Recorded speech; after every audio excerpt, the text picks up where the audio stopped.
أعوذ بالله السميع العليم من الشيطان اللعين الرجيم. بسم الله الرحمن الرحيم. الحمد لله رب العالمين، والصلاة والسلام على سيدنا وشفيعنا بالقاسم محمد وآله الطيبين الطاهرين المعصومين، ولعنة الله على أعدائهم أجمعين من يومنا هذا إلى يوم الدين. أما بعد، فقد قال الله سبحانه تبارك وتعالى في كتابه المبين وهو أصدق الصادقين: إن الدين عند الله الإسلام. صلوات بھیجنے محمد.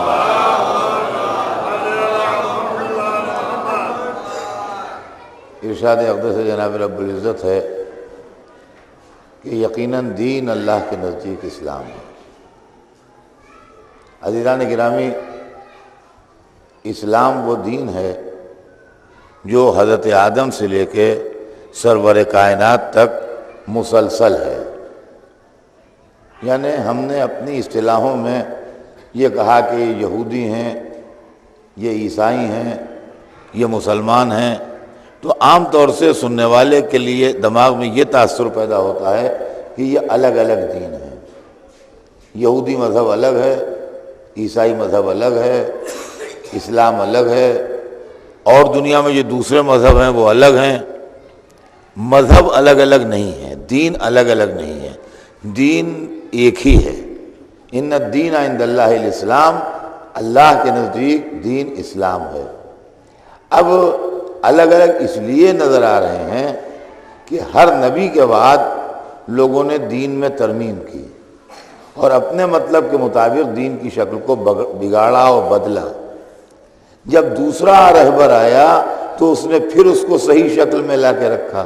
تو کچھ لوگوں کے پاس وہ بگڑی ہوئی شکل میں جو دین تھا، تو نیا دین جو پرانی شکل والا آیا وہ دیکھنے میں ایک دوسرے سے الگ الگ دکھائی دینے لگے. چونکہ دیکھنے میں ایک دوسرے سے الگ الگ دکھائی دینے لگے، اس لیے لوگوں نے کہا کہ اس دین میں یہ ہے، اس دین میں یہ ہے، یہ دین یوں ہے، یہ دین وہ ہے. ورنہ حضرت آدم سے لے کے سرور کائنات تک جتنے رہبروں کے نام ہمیں معلوم ہیں یا جتنے رہبروں کے نام ہمیں نہیں معلوم ہیں، ہمیں جن رہبروں کے نام معلوم ہیں اور جن کا تذکرہ قرآن میں ہے ان کا ماننا ہم پر واجب ہے. اگر ہم ان کو نہیں مانیں گے تو مسلمان نہ رہیں گے. جیسے حضرت آدم، جناب نوح، جناب موسیٰ و عیسیٰ، جناب داؤد، جناب سلیمان، جناب یونس، جناب یعقوب، یہ جتنے پیغمبر ہیں ان سب پیغمبروں کا بحیثیت پیغمبر کے ماننا ہم پر فرض ہے، اس لیے کہ قرآن نے ان کی پیغمبری پر مہر لگائی ہے. تو اگر ہم ان کو پیغمبر نہ مانیں گے تو ہم نے قرآن کے خلاف کیا، اور جب قرآن کے خلاف کریں گے تو ہم اسلام سے خارج ہو جائیں گے. تو ایک تو سلسلہ یہ ہے پیغمبروں کا. دوسرے رہبر ہیں کچھ اور، گوتم بدھ ہیں یا اور بہت سے جو دیوی دیوتاؤں کے نام سے مذہبی رہبر مشہور ہیں. ان کے متعلق پرانے زمانے کی باتیں ہیں. ہم یہ نہیں معلوم ہمیں کہ یہ رہبر اصلی تھے کہ ان میں کچھ اصلی تھے کچھ نقلی تھے. اس لیے کہ مذہب کی تاریخ میں ہم یہ دیکھے ہوئے ہیں کہ نقلی بھی رہبر بنتے ہیں، لہذا ہو سکتا ہے کہ یہ سانحے پہلے بھی ہوئے ہوں. تو اب اس کے واسطے ہم کو یہ بتایا گیا کہ یہ یقین رکھو کہ جہاں جہاں انسانی وجود تھا وہاں وہاں رہبر آیا. چنانچہ قرآن مجید میں صاف آیت موجود ہے کہ انما انت منذر ولکل قوم ہاد، آپ ڈرانے والے ہیں اور اللہ نے ہر قوم کے لیے ایک ہادی بھیجا ہے. تو جہاں انسانیت کا وجود تھا وہاں وہاں رہبر آئے. اب وہ رہبر کون تھے؟ یہی تھے جن کے نام لیے جاتے ہیں یا اس کے علاوہ تھے؟ تو اس کے لیے ہم کو یہ بتایا گیا کہ تم ان کو برا نہ کہو، اس لیے کہ اگر اچھے ہوں اور ہم برا کہیں تو ٹھیک نہیں ہے۔ ہم اس طرح مانتے بھی نہیں ہیں جیسے پیغمبروں کو مانتے ہیں، لیکن ان کے متعلق یہ بتایا گیا کہ خاموشی اختیار کرو اور ان کے متعلق کوئی تبصرہ نہ کرو۔ لیکن دین کا سلسلہ جو ہے وہ ایک ہی ہے، ان الدین عند اللہ الاسلام، دین اللہ کے نزدیک اسلام ہے۔ اب دین کیا ہے یہ میں چاہتا ہوں کہ یہ ایک تمہید ہے جو سادے الفاظ میں چاہتا ہوں کہ آپ حضرات کے بچوں کے خاص طور سے ذہن نشین ہو جائے کہ یہ مسئلہ کیا ہے۔ دین کے پہچاننے کی سب سے آسان ترکیب یہ ہے جو ہر بچہ سمجھ لے گا کہ ماؤں، نانیوں، دادیوں کی گودیوں میں جو چیز اصول دین کے نام سے یاد کرائی گئی ہے وہ دین ہے۔ دو چیزیں ہیں اور آپ نے دو نام بھی سنے ہوں گے، ایک لفظ سنا ہوگا دین اور ایک لفظ سنا ہوگا شریعت۔ دین اور شریعت الگ الگ بھی ہیں اور ایک بھی ہیں۔ دین بڑا سرکل ہے، شریعت اس بڑے سرکل کے اندر چھوٹا سرکل ہے، الگ نہیں۔ دین بڑا سرکل ہے اور اس بڑے سرکل کے اندر شریعت چھوٹا سرکل ہے۔ جیسے ہندوستان بڑا سرکل ہے اور ہندوستان کے اندر یوپی چھوٹا سرکل ہے، تو یوپی ہندوستان سے باہر نہیں ہے، ہندوستان کے اندر ہے، مگر کچھ قاعدے قانون ایسے ہیں جو یوپی میں ہیں، بہار میں نہیں ہیں۔ کچھ قاعدے قانون ایسے ہیں جو بہار میں ہیں، بنگال میں نہیں ہیں۔ کچھ قاعدے قانون ایسے ہیں جو بنگال میں ہیں، مدھیہ پردیش میں نہیں ہیں۔ مثلا اس طریقے سے جو ہندوستان کے صوبے ہیں ان کے اندر پروونشل گورنمنٹ کے بھی قانون ہیں اور سینٹرل گورنمنٹ کے بھی قانون ہیں۔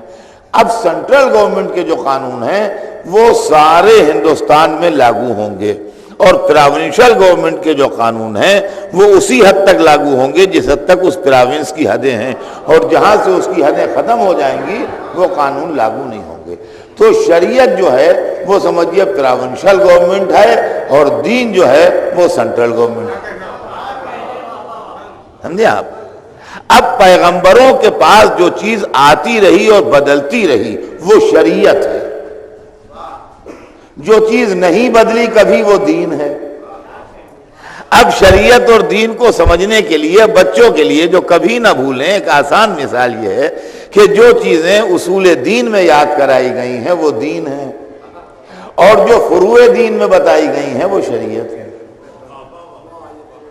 اور ہمایوں نے جو چیزیں اصول دین میں یاد کرائی گئی ہیں وہ دین ہیں، اور جو فروع دین میں یاد کرائی گئی ہیں وہ شریعت ہے۔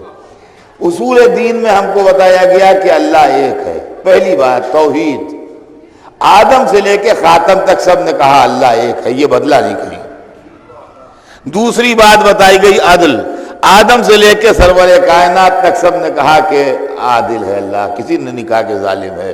تیسری چیز بتائی گئی نبوت، تو حضرت آدم بھی نبی تھے، سرور کائنات بھی نبی تھے، یہاں سے وہاں تک نبوت کا سلسلہ چلا، اور کسی نے ہی نہیں کہا کہ نہیں صاحب میں نبی بھی نہیں ہوں۔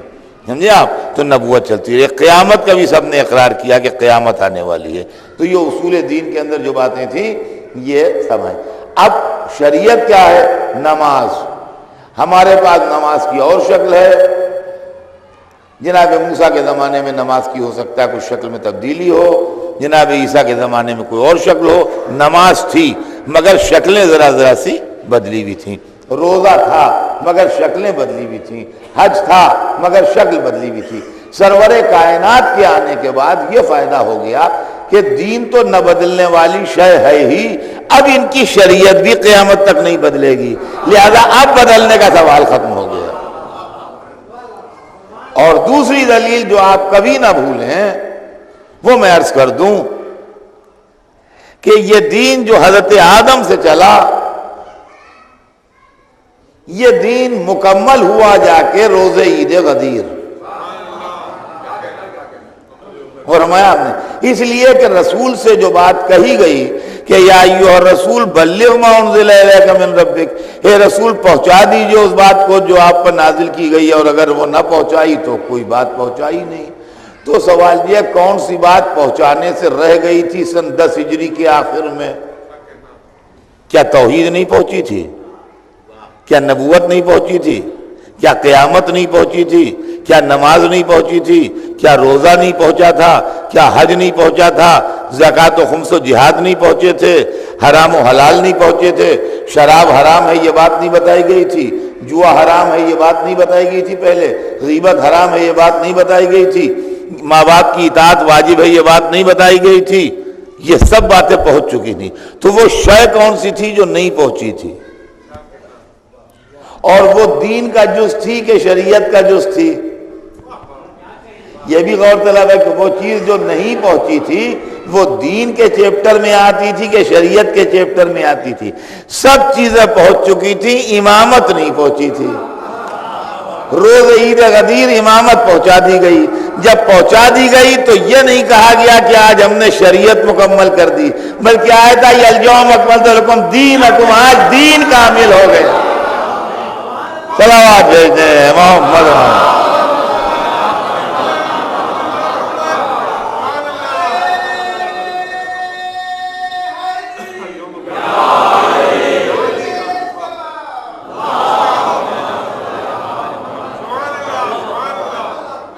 تو اب یہ ایک چھوٹی سی تمہید ذہن میں رہے کہ ایک ہے دین اور ایک ہے شریعت، اور ان دونوں کے مجموعے کو ہم مذہب کہتے ہیں. یہ دونوں چیزوں کا مجموعہ جو ہے اس کو اسلام کہتے ہیں، اور اس کے اوپر عمل کیا جاتا ہے. کچھ چیزیں مانی جاتی ہیں، جو چیز دین ہے وہ مانی جاتی ہے، اور جو چیز شریعت ہے اس کے اوپر عمل کیا جاتا ہے. اور ہم نے دین عقیدہ ہے اور شریعت جو ہے وہ عمل ہے. ہمارے یہاں جہاد روز اول سے ہے، لیکن جب دین کے دائرے میں رہ کے آپ جہاد کو دیکھیں گے تو آپ کو جہاد کچھ اور نظر آئے گا. جب سیاست کے دائرے میں رہ کے جہاد کو دیکھیں گے تو جہاد کچھ اور نظر آئے گا. اسلام کے ساتھ سب سے بڑی بدنصیبی یہ ہوئی کہ رسول کی زندگی ہی میں دو اسلام ہو گئے تھے. بعد وفات رسول نہیں، رسول کی زندگی ہی میں دو اسلام ہو گئے تھے. اور یہ چیز قرآن پاک سے ثابت ہے. کچھ لوگ وہ تھے جو دل سے مسلمان ہوئے تھے، اور کچھ لوگ وہ تھے جو زبان سے مسلمان ہوئے تھے. تو رسول کی زندگی میں دو طرح کے مسلمان مسجد میں آ کے بیٹھتے تھے، رسول کے پیچھے نمازیں پڑھتے تھے، رسول کی دستبوسی کرتے تھے. کچھ دل سے مسلمان تھے اور کچھ بظاہر مسلمان تھے. قرآن مجید کے اندر اس کی متعدد آیتیں موجود ہیں، اور بہت وضاحت کے ساتھ کہہ دیا گیا ہے کہ یہ لوگ جو آتے ہیں آپ کے پاس اور آن کے کہتے ہیں کہ ہم گواہی دیتے ہیں، قالوا نشہد انک رسول اللہ، کہتے ہیں کہ ہم گواہی دیتے ہیں کہ آپ اللہ کے رسول ہیں. یہ وہی ظاہر والوں کے لیے آیت ہے، واللہ یعلم انک رسول اللہ، اللہ جانتا ہے کہ آپ اس کے رسول ہیں. لیکن واللہ یعلم ان المنافقین لکاذبون، لیکن اللہ یہ بھی جانتا ہے کہ منافق جھوٹ بول رہے ہیں. یعنی یہ جو آپ کے پاس آن کے کہہ رہے ہیں کہ ہم آپ کو رسول مانتے ہیں اور ہم آپ پر ایمان لائے ہیں، یہ دل سے نہیں کہہ رہے ہیں، یہ زبان سے کہہ رہے ہیں. دوسری جگہ قرآن نے اس کی اور وضاحت کی کہ یقولون بافواہہم ما لیس فی قلوبہم، یہ منہ سے وہ کہتے ہیں جو ان کے دلوں میں نہیں ہے. تیسری جگہ وضاحت کی گئی ان لوگوں کے کردار کی کہ اذا لقوا الذین آمنوا قالوا آمنا واذا خلوا الی شیاطینہم قالوا انا معکم انما نحن مستہزئون. یہ جب مومنوں کے پاس آتے ہیں، اذا لقوا الذین آمنوا، جب یہ مومنوں سے ملتے ہیں، یعنی وہ جو دل سے ایمان لائے ہیں، صحیح معنوں میں جو مومن ہیں، جب ان کے ساتھ اٹھتے بیٹھتے ہیں قالوا آمنا، تو کہتے ہیں ہم تو ایمان لائے، ہم مومن ہیں، ہم ایمان لائے. وَإِذَا خَلَوْا إِلَىٰ شَيَاطِينِهِمْ، اور یہ اپنے تخلیے میں جب اپنے شیطانوں میں بیٹھتے ہیں. ہاں تو اب یہ سمجھ لیجئے کہ شیطان خالی وہی نہیں ہے، شیطان گلی کوچوں میں چلا پھرا کرتے ہیں. وَإِذَا خَلَوْا إِلَىٰ شَيَاطِينِهِمْ، جب یہ اپنے شیطانوں میں جا کے بیٹھتے ہیں، تخلیے میں جو ان کی سیکرٹ محفلیں ہوتی ہیں، جب وہ اپنے شیطانوں میں بیٹھتے ہیں تو قالوا انا معکم، کہتے ہیں ہم تو تمہارے ساتھ ہیں. ہم تو تمہارے ساتھ ہیں، انما نحن مستہزئون، ہم تو ان کا مذاق اڑاتے ہیں، ان کو بیوقوف بناتے ہیں۔ اب میں کیا بتاؤں اردو میں، بس کیسے پڑھ دوں ممبر پر کہ کیا کہتے ہیں، لیکن قرآن نے بڑی تہذیب سے کہا ہے کہ انما نحن مستہزئون، ہم تو ان کا مذاق اڑاتے ہیں۔ واللہ یستہزئ بہم ویمدھم فی طغیانہم، اللہ ان کا مذاق اڑا رہا ہے، مذاق اڑائیں گے۔ تو عزیزان گرامی، اتنی آیتیں کافی ہیں اس بات کو ثابت کرنے کے لیے کہ حیات طیبہ سرور کائنات میں دو طرح کے اسلام تھے۔ ایک اسلام وہ اسلام تھا کہ جو جنت اور آخرت کے لیے تھا، اور ایک اسلام وہ اسلام تھا جو دنیا کے لیے تھا۔ تو دنیا کے لیے آدمی دین کو کیوں مانے گا جب تک کوئی غرض نہ ہوگی، اور وہ غرض تھی حکومت، وہ غرض تھی حکومت کہ دین کو مان کے جب پبلک کو کنٹرول کر لو تو اسی بہانے حکومت پر قبضہ کر لو، یہ تھا معاملہ، وہ چیز تھی حکومت۔ چنانچہ اس کے سلسلے میں میں آپ کو ایک واقعہ سناؤں جو میں اکثر و بیشتر پڑھا کرتا ہوں مجلس میں، کوئی نیا واقعہ نہیں ہے، آپ نے مجھ سے بار بار سنا ہوگا، لیکن واقعہ بڑا امپارٹنٹ ہے، اس لیے میں اس کو اس لیے سناتا ہوں کہ بار بار اس کے سنانے کا محل آتا ہے، یعنی ایسا موقع آتا ہے دوران تقریر کہ اس کو سنایا جائے۔ جب حضور سرور کائنات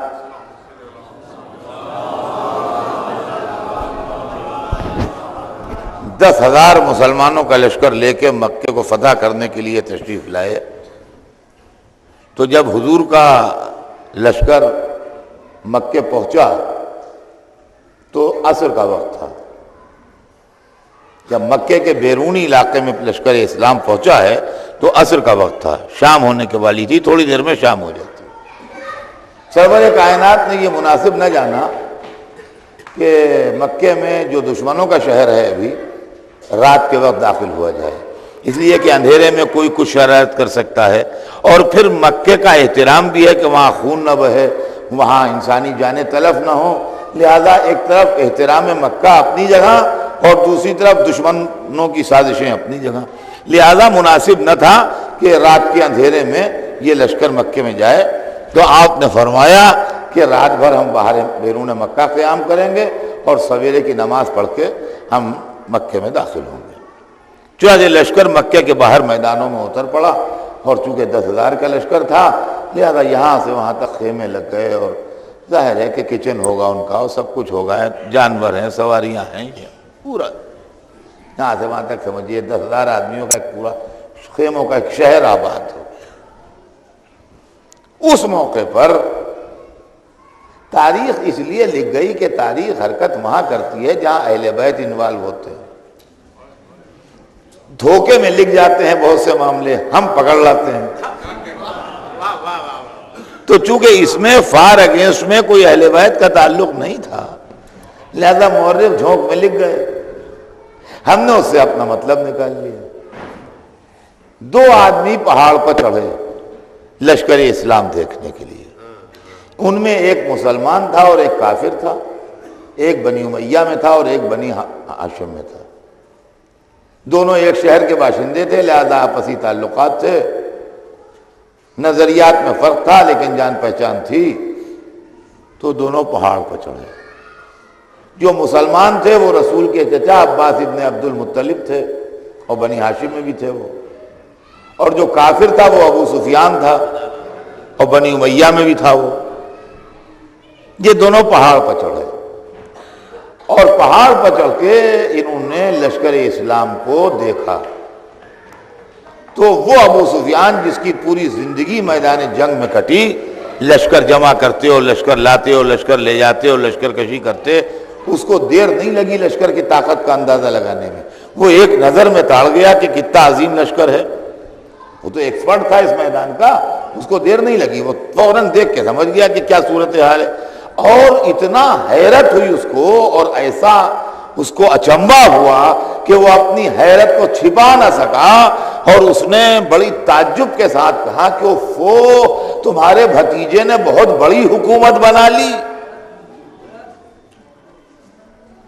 یعنی جیسے آدمی کے منہ سے بے ساختہ نکل جائے کوئی چیز اور اپنے اندرونی جذبات کو کنٹرول نہ کر سکے، اس کو دیکھ کے اس کی ایسی کیفیت ہوئی، ایک ایکسائٹمنٹ یا جو بھی کہہ لیجئے، ایک ایسا حالت ہوئی اس کی کہ اس نے کہا اوفو تمہارے بھتیجے نے بہت بڑی حکومت بنا لی۔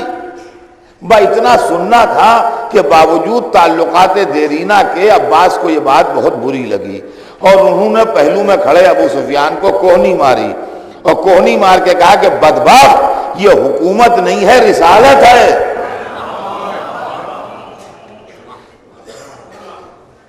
واقعہ تو یہاں پر لکھ کے مورخ ختم کر دیتا ہے، اس کے آگے نہیں لکھتا کچھ، کہ یہ بھی اس فتح مکہ کے شام کے قریب جس کے سویرے فتح مکہ ہوئی ہے یہ واقعہ ہوا۔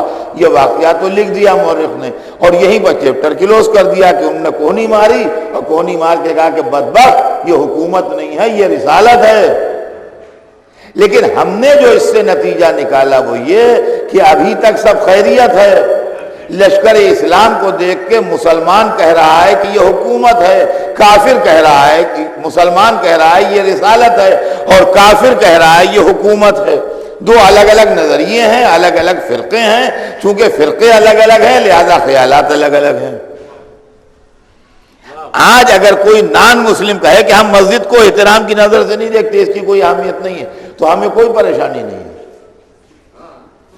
وہ یہ کہے گا، اس سے کوئی ہمارے اوپر اثر نہیں پڑتا، اس لیے کہ نظریے الگ ہیں، مذہب الگ ہیں، خیالات الگ ہیں، لہذا اس کی نظر میں مسجد کی کوئی امپورٹنس نہیں ہے، تو نہیں ہے، وہ تو کافر ہے، وہ تو کہے گا۔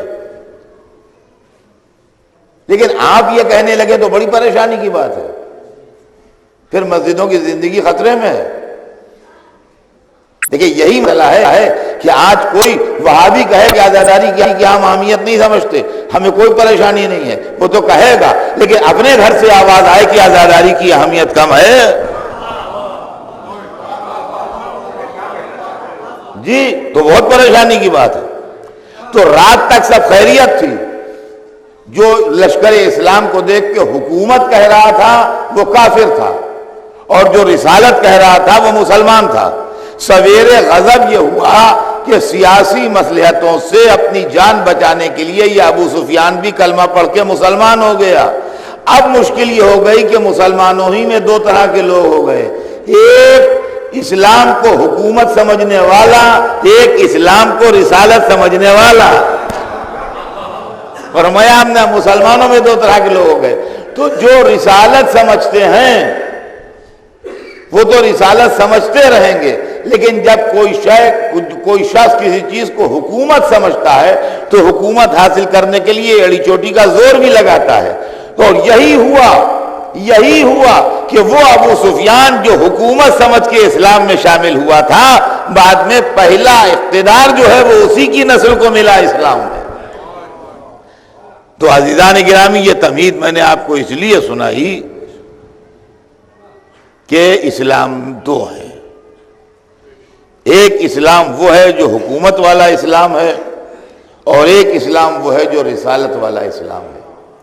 لہذا اسلام کے ہر فلسفے کو اس اینگل سے دیکھنا پڑے گا کہ یہ حکومت والی لائن سے آیا ہے کہ رسالت والی لائن سے آیا ہے، چاہے توحید ہو، چاہے عدل ہو، چاہے نبوت ہو، چاہے امامت ہو، چاہے قیامت ہو، اور چاہے نماز ہو، چاہے روزہ ہو، چاہے حج ہو، چاہے زکوٰۃ ہو، چاہے خمس ہو، چاہے جہاد ہو، ہر ایک کو اس اینگل سے دیکھنا پڑے گا کہ یہ کس لائن سے آ رہا ہے۔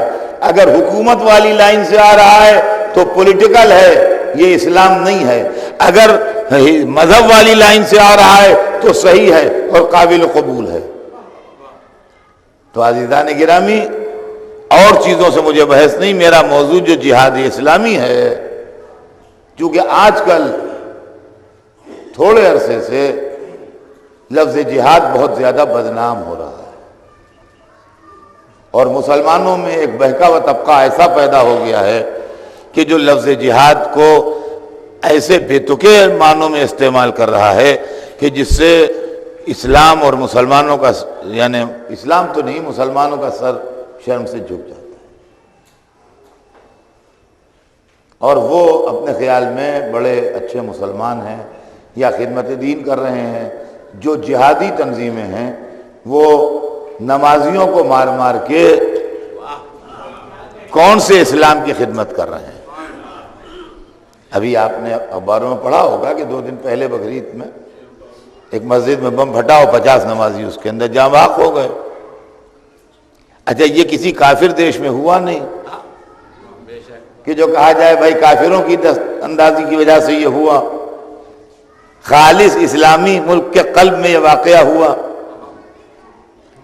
اور اصل معاملہ یہ ہے کہ اصل میں شروع سے اگر راستہ بند کر دیجئے تو آگے تک نہیں بڑھتا ہے معاملہ، اور اگر شروع سے راستہ آپ نے نہیں بند کیا ہے تو بات آگے تک چلی جاتی ہے۔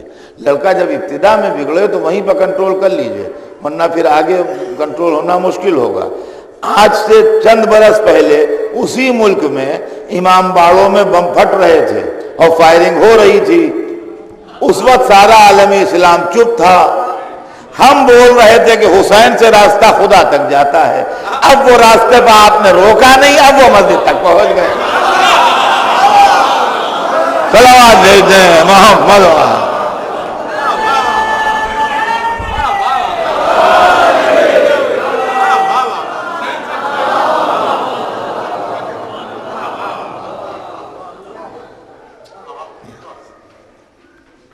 تو یہ مسئلہ ہے عزیزان گرامی کہ اگر آپ کو مفتی گنج کو بچانا ہے تو حسین آباد کے پھاٹکی پر روکیے، اور وہاں ہم نے کہا تو حسین آباد کا معاملہ ہے، ہم سے کیا مطلب، تو مفتی گنج بھی سیف نہیں رہے گا۔ سمجھے آپ، یہ معاملہ ہے۔ تو آج جہاد کے نام پر یہ سب ہو رہا ہے، اور بدنصیبی کی بات یہ ہے کہ اس کی اتنی کھل کے مذمت پورے عالم اسلام میں نہیں ہو رہی ہے جس طرح ہونا چاہیے۔ اب ہم میں اور دوسروں میں تھوڑا سا ذرا سا فرق ہے۔ آج لوگ یہ کہتے ہیں کہ یہ آج جو ہو رہا ہے یہ غلط ہو رہا ہے، ہمارا کہنا یہ ہے روز اول سے جو ہو رہا ہے وہ غلط ہو رہا ہے۔ بات صرف اتنی سی، اور اس کے لیے ہمارے پاس دلیل ہیں، اس کے لیے ہمارے پاس دلیل ہے۔ دیکھیے جہاد کا معاملہ یہ ہے کہ جہد یا جوہد دونوں طرح سے، اس کے معنی ہے کوشش، اسٹرگل، کسی چیز کے لیے کوشش کرنا، یعنی اللہ کی راہ میں کوئی کوشش آپ کی۔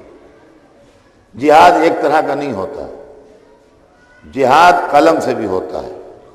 اگر کوئی آدمی لکھ رہا ہے نصرت دین میں تو وہ بھی مجاہد ہے۔ جہاد زبان سے بھی ہوتا ہے، اگر کوئی آدمی بول رہا ہے نصرت حق میں تو وہ بھی مجاہد ہے۔ جہاد پیسے سے بھی ہوتا ہے، اگر کوئی راہ اسلام میں پیسہ خرچ کر رہا ہے اپنا تو وہ بھی مجاہد ہے۔ سمجھے آپ، جہاد جو ہے وہ دو طاقتوں کے ٹکراؤ کا نام ہے، چاہے تلوار چلے چاہے نہ چلے۔ ڈاکٹر صاحب بیٹھے ہیں، ان کے سامنے میں کیا عرض کروں، ایتھک جو ہے، رزمیہ جسے کہتے ہیں، رزمیہ کا مطلب یہی نہیں ہے کہ تلوار چلے، جذبات کا ٹکراؤ بھی رزمیہ ہے۔ ملٹن کی پیراڈائز لاسٹ اور پیراڈائز ریگین جو ہے، اس میں کوئی لڑائی بھڑائی کہیں پر نہیں ہے، تلواریں نیزے خنجر نہیں ہیں، نہ کسی کا خون بہتا ہے نہ کسی کی جان جاتی ہے، لیکن جذبات کا ٹکراؤ ہے، اور اس کو اس میں شامل کیا گیا ہے، ایتھک میں شامل ہے، رزمیہ میں شامل ہے۔ تو جذبات کا ٹکراؤ جو ہے یہ جہاد ہے۔ صبح سے شام تک ہمارے آپ کے اندر جہاد ہوا کرتا ہے۔ یہ سینہ جو ہمارا ہے یہ میدان جہاد ہے، اس میں لشکر اسلام اور لشکر کفر لڑتے ہیں۔ سمجھے آپ، سردی کا ہے زمانہ اور 2 بجے رات کو سوئے اور اذان کی آواز سے آنکھ کھلی اور ابھی تو پیر گرم ہوئے ہوں، گرم بستر میں لیٹے ہیں، سمجھئے جہاد شروع ہو گیا۔ اٹھ کے نماز پڑھیں یا کروٹ لے کے قضا پڑھ لیں گے ظہر کے وقت۔ اب سمجھئے ٹکراؤ ہو رہا ہے اندر اندر، لحاظ کے اندر ہی جہاد ہو رہا ہے زبردست، ہم وہیں بستر کے اوپر۔ لشکر کفر چاہتا ہے کہ سو رہو، لشکر اسلام چاہتا ہے کہ اٹھ کے نماز پڑھو۔ اب اگر لحاف الٹ کے اٹھ بیٹھے اور وضو کر کے نماز پڑھ لی تو لشکر اسلام فتح ہو گیا، پا گیا، اور لشکر کفر بھاگ گیا، اور اگر کروٹ لے کے سو گئے تو لشکر اسلام کو شکست ہو گئی، لشکر کفر فتح پا گیا۔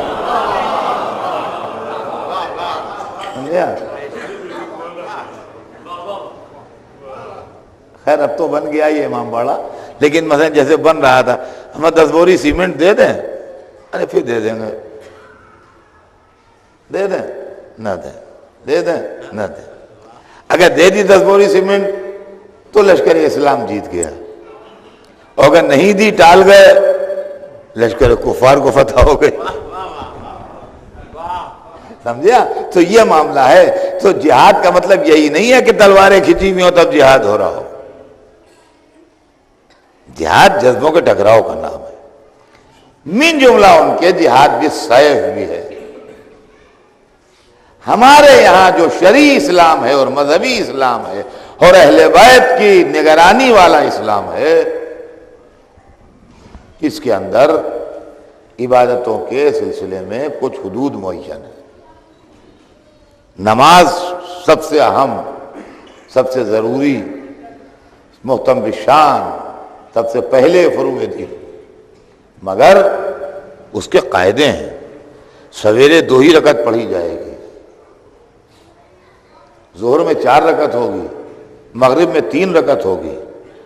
یہ نہیں ہوگا کہ صاحب وہ اصل میں اب جو میں اٹھا اور سویرے ایسی عمدہ ہوا چل رہی تھی اور ایسا سہانا منظر تھا اور کچھ جانور چہک رہے تھے اور کچھ ہلکی ہلکی آسمان پر روشنی تھی، ایسا مجھ پر اللہ کا خوف طاری ہوا اور جذبہ ہوا کہ جناب میں نے صبح کی 10 رکعت پڑھی، 2 رکعت میں میری تسلی نہیں ہوئی۔ تو اب آپ مجھے بتائیے جو 10 رکعت پڑھ لی آپ نے، یہ نماز ہوئی یا کیا ہوا؟ ارے ان کا توبہ کیجیے، استغفر اللہ، ہیں تو کہیں 10 رکعت ہوتی ہے، 2 رکعت ہے سویرے۔ تو نماز آپ کی پسند کی نہیں ہے، اللہ جیسے کہے ویسے ہوتی ہے۔ یہ نہیں کہ آپ کو پسند آئی تو آپ نے سویرے تو 10 رکعت پڑھ لی اور 2 اصل میں 1 رکعت پڑھ کے ٹال دی کہ اس وقت کام کا وقت تھا اور دکان پر گاہک زیادہ تھے، میں 1 ہی رکعت میں نے کر لی۔ ارے میں نے کہا اللہ کو سجدہ تو ہو جائے، 1 ہی رکعت ہو جائے۔ یہ نہیں ہے، جتنی ہے اتنی ہے۔ لیکن نماز کے سلسلے میں آپ ہی کو اندازہ ہو جاتا ہے، آپ مولوی سے پوچھنے نہیں جاتے کہ نماز ظہر کا وقت آیا کہ نہیں آیا، نماز صبح کا وقت آیا کہ نہیں آیا۔ کبھی مسجد کی اذان کی آواز سے اطمینان ہو جاتا ہے، کبھی گھڑی دیکھ کے، کبھی وہ جو نقشہ ہوتا ہے طلوع غروب کا، اس کو دیکھ کے نماز وغیرہ کا وقت اپنے معین کر لیتے ہیں اور نماز پڑھ لیتے ہیں۔ لیکن جب رمضان کا مہینہ آتا ہے تو صاحب اب جنابوں کے دروازوں پر جا رہے ہوں، ادھر جا رہے ہوں، ٹیلی فون کر رہے ہوں، پوچھ رہے ہیں صاحب وہ رمضان کا چاند ہوا کہ نہیں، کل روزہ ہوگا کہ نہیں ہوگا، اور کل بتائیے ان کا دیکھیے ابھی وہاں ٹیلی فون کیا ہے، خبر آنے والی ہے۔ ان کا اچھا ایسا کیجئے کہ آپ قربت اللہ کی نیت سے رکھ لیجئے اور یوم الشک کے حساب سے رکھ لیجئے، اور انہوں نے مسئلے بتائے تو اب وہاں پر مولویوں کی ضرورت پڑتی ہے۔ ایسے ہی عید کے موقع پہ بھی ہوتا ہے کہ ان کا کہ بھائی عادل لوگوں نے دیکھا کہ نہیں، گواہی ہوئی کہ نہیں، وہاں سے اطلاع آئی، تصدیق ہوئی کہ نہیں، یہ سب معاملے ہوتے ہیں کہ نہیں ہوتے ہیں۔ تو عام پبلک جو ہے جیسے نماز اپنے حساب سے پڑھ لیتی ہے، ویسے روزے کا حساب وہ اپنے حساب سے نہیں ہے، وہ عید میں بھی اور ادھر پہلی رمضان میں بھی ذرا پوچھ پاچھ کے ہوتا ہے۔ تو اس کے اندر جو ہے وہ مولویوں کی بالادستی ہے، ہاں پبلک کا معاملہ نہیں ہے، اس کے اندر مولویوں کی بالادستی ہے۔ اچھا آپ جب خمس نکالنے کے لیے بیٹھے تو ان کا بھائی عالم مر جا، تو اب وہاں کے اوپر ہمارے محلے کے مولانا صاحب کا سے بڑھ کے جو اور بڑے عالم ہیں ان کا خمس جو ہے وہ ادھر جائے گا۔ آیت اللہ سیستانی کا اجازہ ہے کہ نہیں؟ تو اب وہ ہمیں جناب جو محلے میں رہتے ہیں ان کے کہنے سے نہیں دے دیا جائے، اب آیت اللہ سیستانی کا اجازہ دیکھا جاتا ہے، اس کے پہلے ان کا آغا خوئی کا اجازہ، آغا خمینی کا اجازہ، آغا حکیم کا اجازہ، مطلب پہلے جو بڑے بڑے جو عالم کہلاتے ہیں، مرجع کہلاتے ہیں، ان کا معاملہ ہے۔ تو دیکھیے معاملے میں سختی بختی جا رہی ہے، سمجھے آپ؟ نماز کا معاملہ ہم نے خود ہی طے کر لیا، روزے کا معاملہ جو تھا ہمارے شہر کے جنابوں نے طے کر لیا، لیکن خبز کا معاملہ جو ہے وہ بڑے جو ہیں سب سے بزرگ ان کے وہاں بس وہ کیس ریفر ہو رہا ہے کہ نہیں؟ جہاد میں ہے انسانی جان کا معاملہ،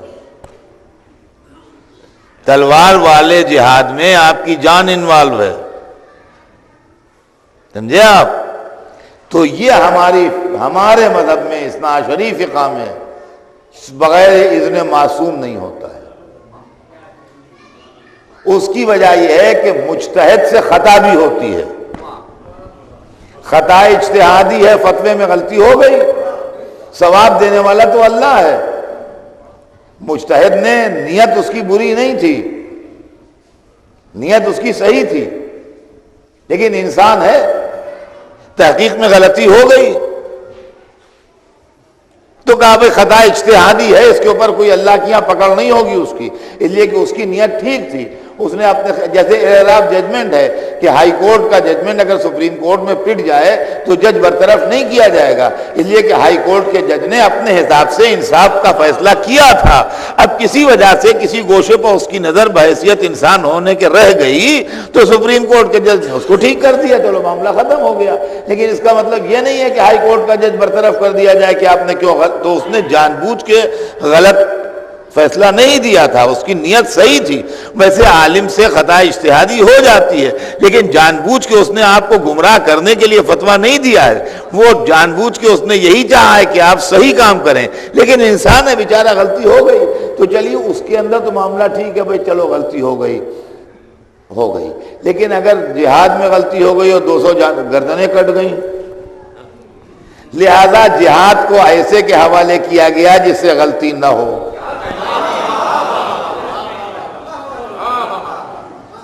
بھئی آپ کے عمل کا مسئلہ ہے یا آپ کے 4 پیسوں کا مسئلہ ہے یا کوئی آپ کے کسی کام کرنے کا مسئلہ ہے، ہو گئی غلطی، چلو ہو گئی، ثواب دینے والا اللہ ہے، وہ آپ کی اس غلطی پر بھی آپ کو ثواب دے دے گا، لیکن آپ نے جان بوجھ کے خدا کی مخالفت کی نیت نہیں کی تھی، آپ یہی چاہتے تھے کہ اللہ کی مرضی کے مطابق ہمارا کام ہو، وہ نیتوں کا جاننے والا ہے، نیت پر ثواب دے دے گا۔ مجتہد نے بھی جان بوجھ کے آپ کو گمراہ نہیں کیا تھا، نیتوں کا جاننے والا ہے، وہ مجتہد کو بھی معاف کر دے گا، چلو ختم ہو گیا قصہ۔ لیکن اگر 200 400 500 آدمی کٹ گئے تو یہ تو واپس نہیں آئیں گے، یہ تو ملت کا نقصان ہوگا، لہذا ہمیں کیا جہاد جو ہے وہ اذن معصوم سے ہے، معصوم طے کرے گا کہ کون سا عمل فی سبیل اللہ ہے، اللہ کے لیے ہے۔ اور آج جو عزیزان گرامی ہو رہا ہے یہ پولیٹیکل اسلام ہے۔ ہم میں ایک چھوٹی سی مثال دے کے اپنی اس تمہید کو ختم کر کے اپنی بات کو آگے بڑھاؤں گا۔ یہ جو معاملہ ہے اس کو آپ یوں سمجھیے کہ آج جو اکثر اخباروں میں پڑھتے ہیں کہ یہ مطالبہ پورا ہو ورنہ ہم جہاد ڈکلیئر کر دیں گے، بھلا معاملہ ہو ورنہ ہم جہاد ڈکلیئر کر دیں گے، یہ مولوی صاحبان جو جہاد ڈکلیئر کرنے کی دھمکی دیتے ہیں، ہم کو میں ایک سوال کرتا ہوں آپ سے کہ ایک صاحب آپ کے یہاں مسجد میں نماز پڑھاتے تھے، مولانا تھے، محلے والے ان کو کچھ رکشے کا الاؤنس وغیرہ کے حساب سے ان کو سواری کرایہ وغیرہ کے نام سے کچھ حاضر کرتے تھے، مان لیجیے انہوں نے کہ بھائی ان کو 2000 روپے دیتے تھے، وہ آتے تھے نماز پڑھا دیتے تھے، ان کا حضور یہ آپ کے رکشے کرایہ ہے، قبول کر لیجیے۔ ایک دن انہوں نے کہا کہ صاحب اس کو 5000 کیجئے، محلے والوں کو جمع کر کے انہوں نے کہا کہ صاحب مہنگائی بہت بڑھ گئی ہے، اب آپ 5000 کیجئے ورنہ میں 17 کی 34 رکعت نماز ڈکلیئر کر دوں گا۔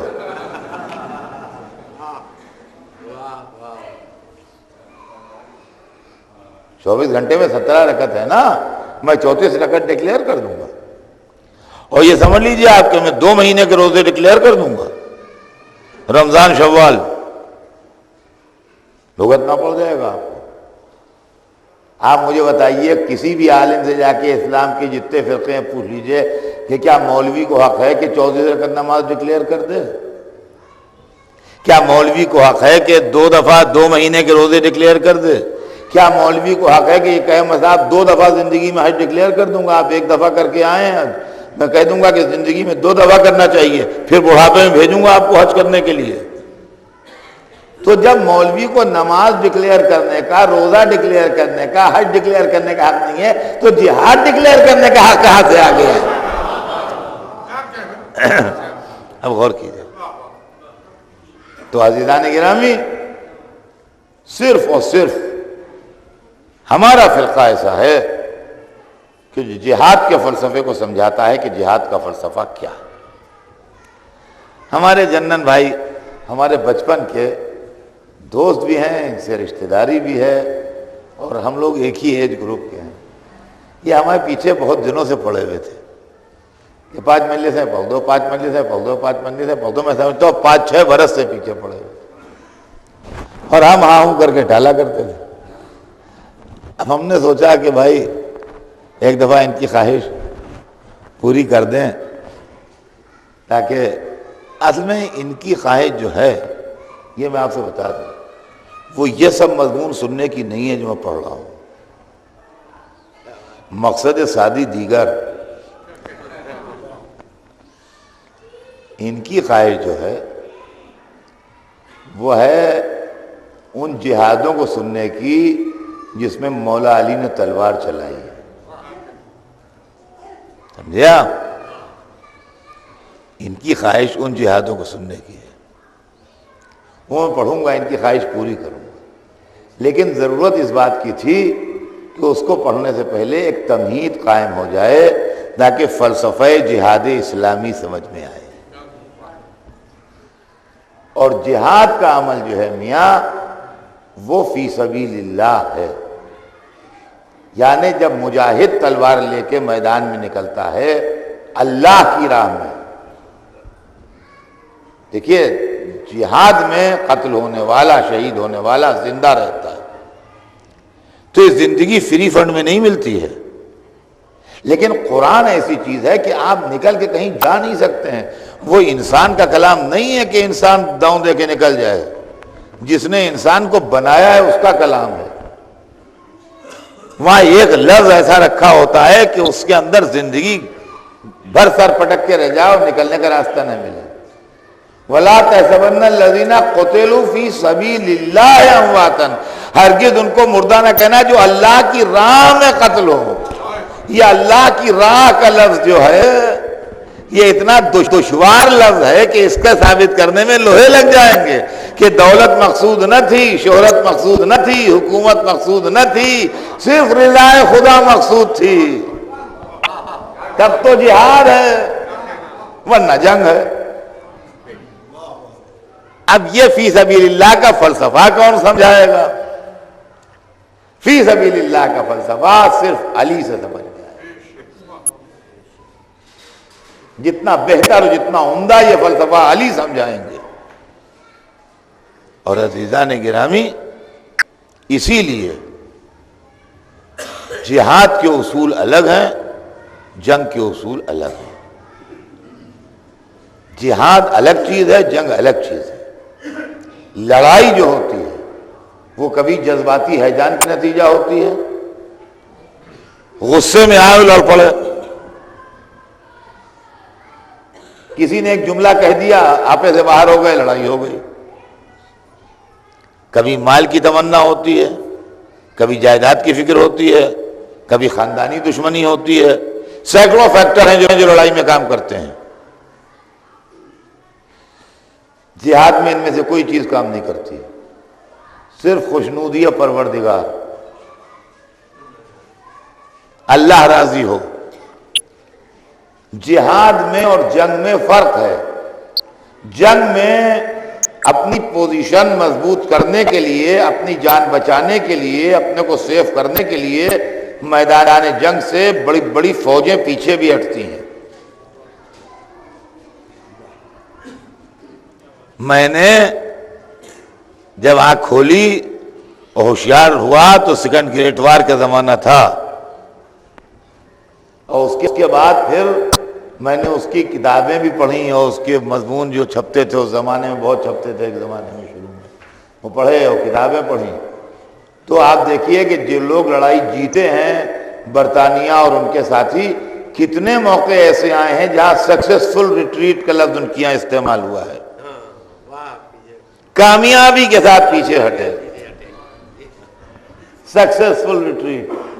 یہ آپ پڑھیے تو آپ کو دکھائی دے گا سب، سکسیسفل ریٹریٹ۔ تو معلوم ہے کہ عالمی طور پر یہ معاملہ ایکسیپٹڈ ہے کہ لڑائی میں موقع کی مناسبت سے فوجیں پیچھے بھی ہٹائی جاتی ہیں، مگر جہاد میں یہ فلسفہ نہیں ہے، اس لیے کہ جہاد کے بنیادی نظریے سے متصادم ہے۔ جہاد کا فلسفہ یہ ہے کہ مجاہد اپنی زندگی کا ہدیہ ہاتھوں پر لے کے اللہ کے سامنے پیش کرتا ہے کہ معبود یہ حاضر ہے، اگر قبول ہو جائے غازی کی حیثیت سے یا شہید کی حیثیت سے، جو تیری مرضی ہو۔ تو اب جان بچانے کا اس میں سوال نہیں ہے، جان بچے یا نہ بچے یہ تیری مرضی ہے، ہم حاضر ہیں، ہم حاضر ہیں۔ اب اس کو مثال دے دوں تو سمجھ میں آ جاتی ہے۔ دیکھیں مشکل یہ ہے کہ مثالوں سے بڑا فائدہ ہوتا ہے، اور اس سے یہ ہے کہ بچے بور بھی نہیں ہونے پاتے ہیں۔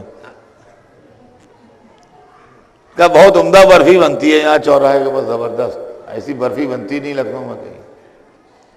وہ بیچارہ لے کے ڈبہ جا رہا تھا اپنے بچوں کے لیے، کہا یہاں لاؤ یہ ڈبہ ہمیں دو، 1 منٹ کے لیے دے دو۔ ان کا کیا کرو گے؟ کہا کچھ کھائیں گے نہ پیئیں گے، دے تو دو۔ کہا بات کیا ہے؟ کہا وہاں اطہر صاحب بیٹھے ہیں، ہم ان سے کہیں گے کہ ہم آپ کے لیے برفی لائے ہیں، ان کو ڈائبٹیز ہے، وہ میٹھا کھاتے نہیں ہیں، وہ شکریہ ادا کر کے واپس کر دیں گے، ہم تمہارا ڈبہ تمہیں دے دیں گے۔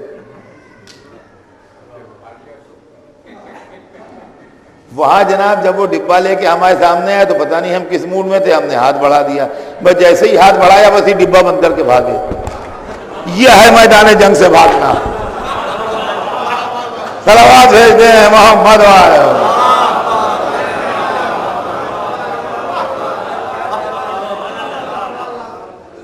سمجھا؟ یہ ہے میدان جنگ سے بھاگنا، اس لیے جہاد میں منع ہے۔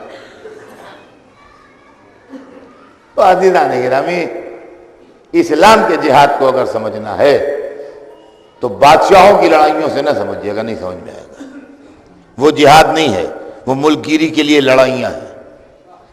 یہ اور بات ہے کہ مسلمان جو کام کرتا ہے اس کے اندر اللہ کو انوالو کر لیتا ہے برکت کے لیے، یہ سیاسی بینر رکھتا ہے اپنے پروٹیکشن کے لیے، یہ اپنی حفاظت کے لیے ایک بینر لگایا جاتا ہے کہ ہم نہیں بس جو کر رہے ہیں اللہ کے لیے کر رہے ہیں، اور دور دور کہیں وہاں اللہ کا نظریہ ہی نہیں ہوتا ہے۔ تو اسلام کی تاریخ میں پہلا جہاد جو ہوا ہے، بس چند منٹ میں آج آپ کو پہلا جہاد سنا دوں، اور اس کے بعد پھر انشاءاللہ کل سناؤں گا۔ اسلام کی تاریخ میں پہلا جہاد جو ہوا ہے کھلے میدان میں، وہ بدر کا جہاد تھا۔ جنگ بدر بڑی مشہور لڑائی ہے، کافر قتل رسول کے لیے نکلے تھے 1000 کا لشکر لے کے، 1000 کا لشکر لے کے مدینے سے چلے، مکے سے چلے، مکے سے چلے، کافر مکے میں رہتے تھے، مکے سے چلے اور مدینے کے قریب تک آ گئے۔ ایک میدان تھا مدینے سے باہر تھوڑا آگے بڑھ کے، اس میدان میں ایک کنواں تھا، کنویں کا نام بدر تھا۔ ایک میدان تھا مدینے سے تھوڑا آگے بڑھ کے، اس میدان میں ایک کنواں تھا، کنویں کا نام بدر تھا، اس لیے وہ میدان میدان بدر کہلاتا تھا، اور اس لیے یہ جنگ بدر کہلائی۔ یا آپ تو پہلے تو یہ سمجھنا کیے کہ اس کا نام جنگ بدر ہوا کیوں؟ جنگ بدر اس لیے ہوا کہ جس میدان میں لڑی گئی وہ میدان بدر کہلاتا تھا۔ میدان بدر کیوں کہلاتا تھا؟ اس لیے کہلاتا تھا کہ اس میدان میں ایک کنواں تھا، اور وہ کنواں جو تھا اس کا نام بدر تھا، لہذا یہ جنگ بدر۔ یہ جنگ سن 2 ہجری میں ہوئی ہے، اور 2 ہی ہجری میں مولا علی کی شادی بھی ہوئی ہے، مگر یہ لڑائی مولا علی کی شادی سے پہلے ہوئی ہے، شادی اس کے بعد ہوئی ہے، اور ہم نے یہ ذہن میں رہے۔ اور جس وقت کافر 1000 کا لشکر لے کے نکلے آئے وہاں تک، تو حضور سرور کائنات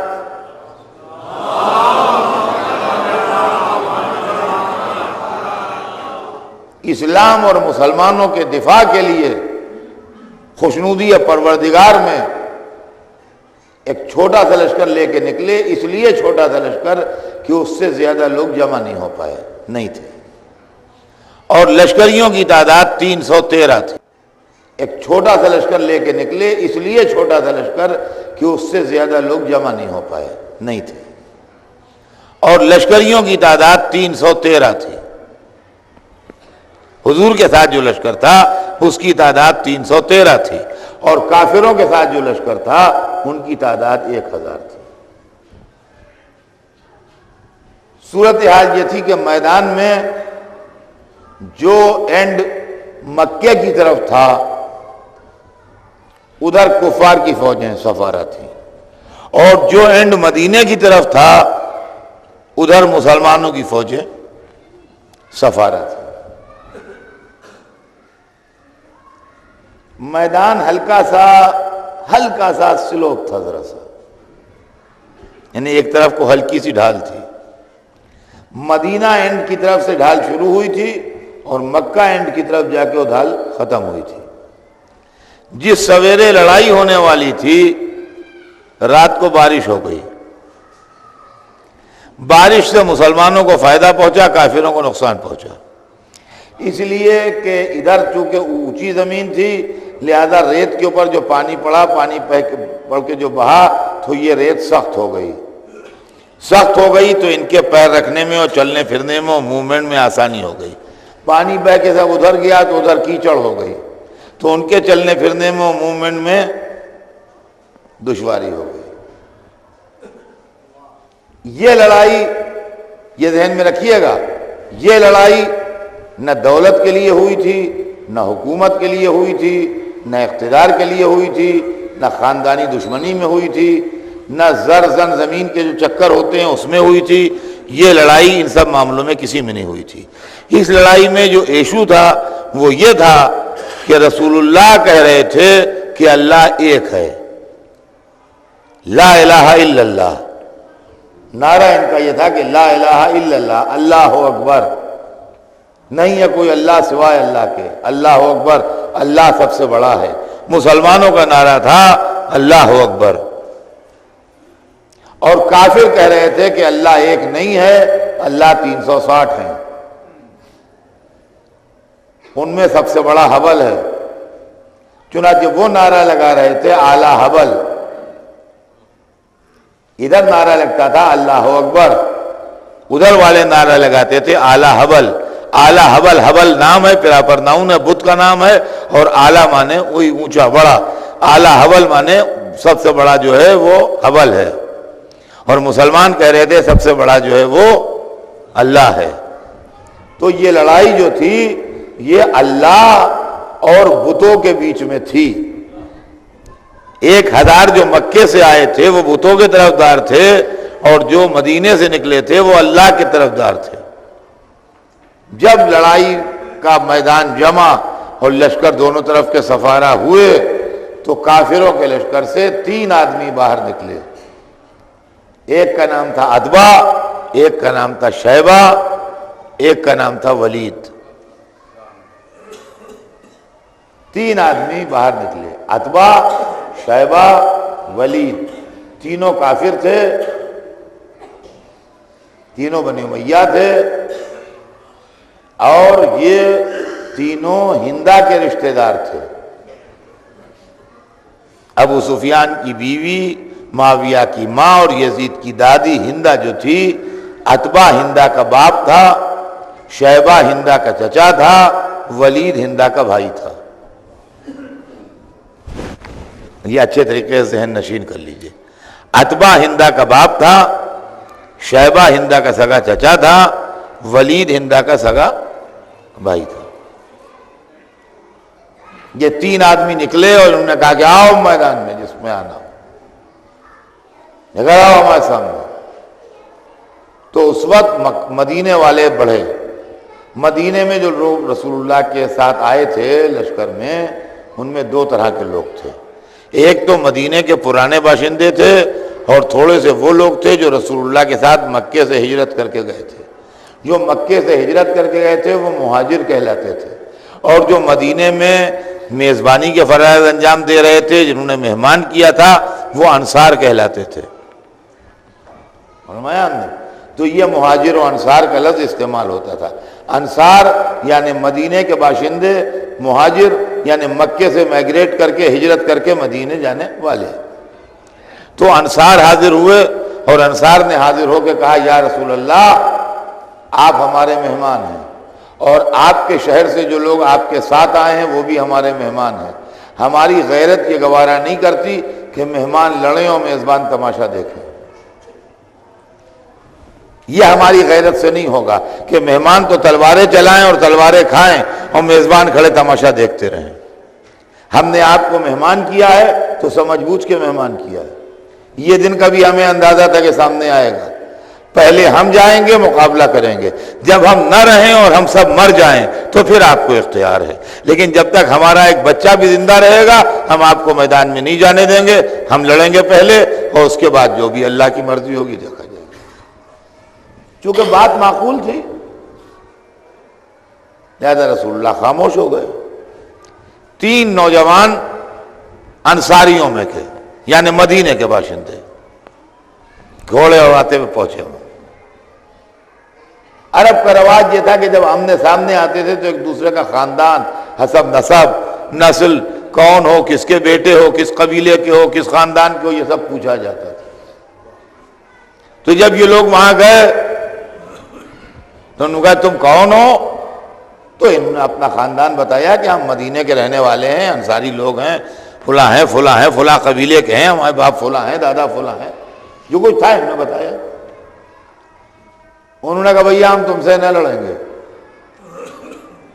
اس لیے کہ ہم بڑے لوگ ہیں، ہم قریشی ہیں، ہم مکے کے باشندے ہیں.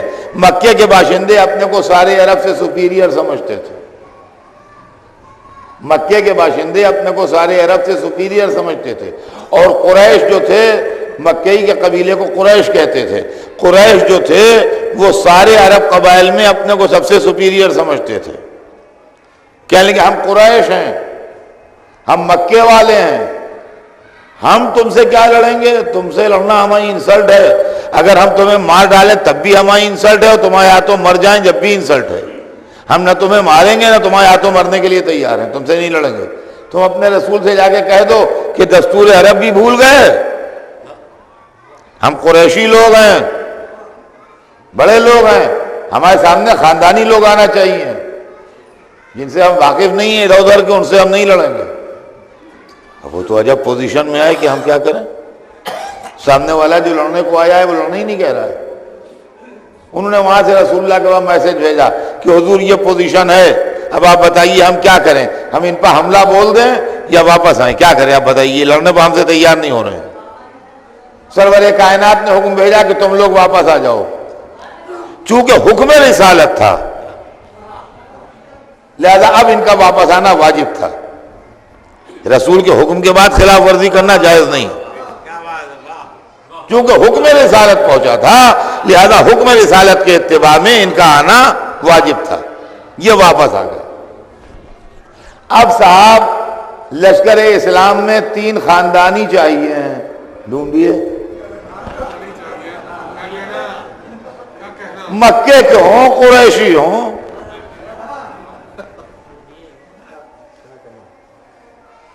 میں تو وہاں تھا نہیں مگر میرا خیال ہے کہ سناٹا کچھ ایسا بڑھا کہ رسول کے خاندان والے ہی نکلے. 3 آدمی بنی ہاشم رسول کے خاندان کے، حمزہ، عبیدہ، علی.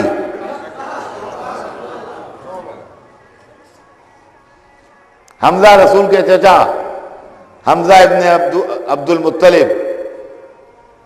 عبیدہ رسول کے چچا بھائی، عبیدہ ابن حارث ابن عبد المطلب. علی رسول کے چچا بھائی، علی ابن ابو طالب ابن عبد المطلب. ایک ہی خاندان کے، ایک عبد المطلب کے بیٹے اور 2 عبد المطلب کے بھتیجے، 2 عبد المطلب کے پوتے. حضرت حمزہ بیٹے اور حضرت عبیدہ اور حضرت علی پوتے حضرت عبد المطلب کے. تو 2 بھتیجے ایک چچا. یہ چلے اب ظاہر ہے کہ اس میں بزرگ حضرت حمزہ تھے، بقیہ دو ان کے بھتیجے تھے، ان بھتیجوں میں بھی حضرت عبیدہ سن میں زیادہ تھے۔ حضرت علی کی عمر شریف جو تھی وہ 24 اور 25 کے درمیان تھی، مولا علی کی عمر مبارک جو تھی وہ 24 اور 25 برس کے درمیان تھی اس وقت جب یہ لڑائی ہوئی ہے۔ 24 برس پورے ہو چکے تھے، 25ویں برس میں لگے تھے، یہ عمر مبارک تھی۔ یہ تین آدمی چلے اور جا کے جب وہاں رکے تو حمزہ نے نقاب الٹی، کہا میں ہوں حمزہ اور یہ میرا بھتیجا آیا ہے ساتھ عبیدہ، ہو یہ میرا بھتیجا آیا ہے علی، اب کہو کیا کہتے ہو، اب بتاؤ کچھ کہنا ہے تمہیں؟ تو انہوں نے کہا نہیں، اس کا تاریخ میں جملہ لکھا ہے کہ وہ اتبا کہنے لگا، یہ کہ ادھر گروپ لیڈر اتبا تھا، سب سے بڑا وہی تھا، نے کہا ہاں تم کفو کریم ہو۔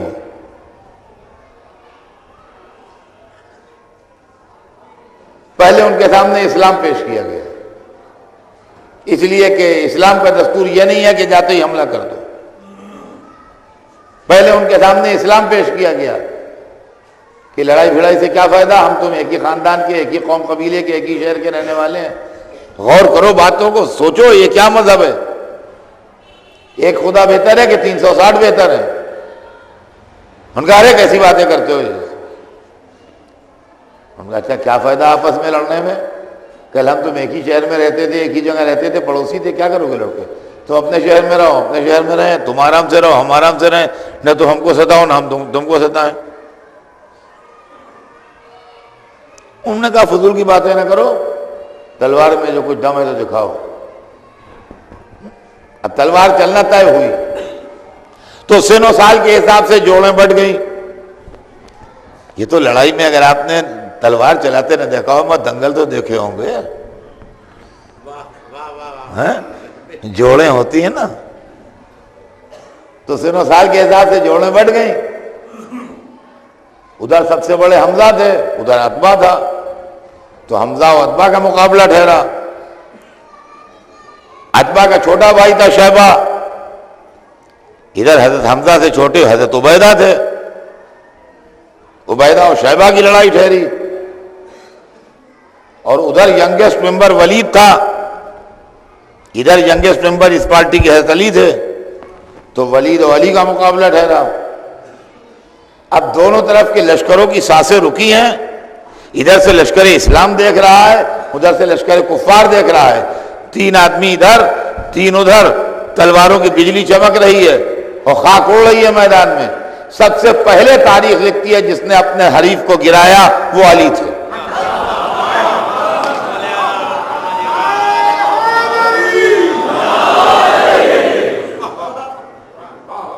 اور ادھر علی نے اپنے حریف کو گرایا۔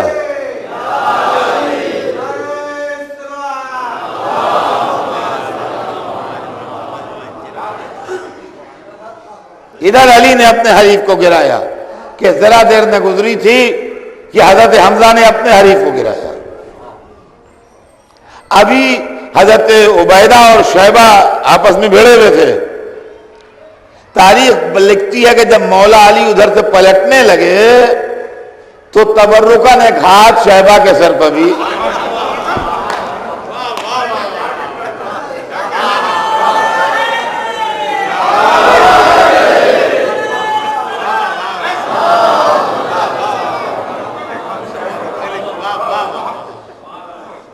اور ایک چند منٹ کے اندر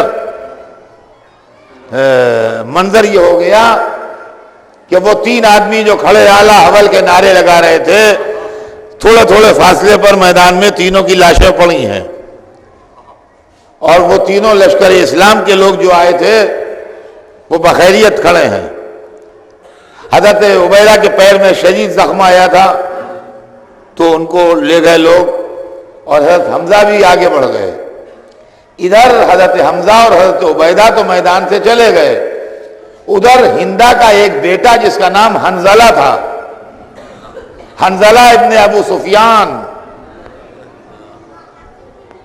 حنظلہ ابن ابو سفیان یہ جوان ہو گیا تھا.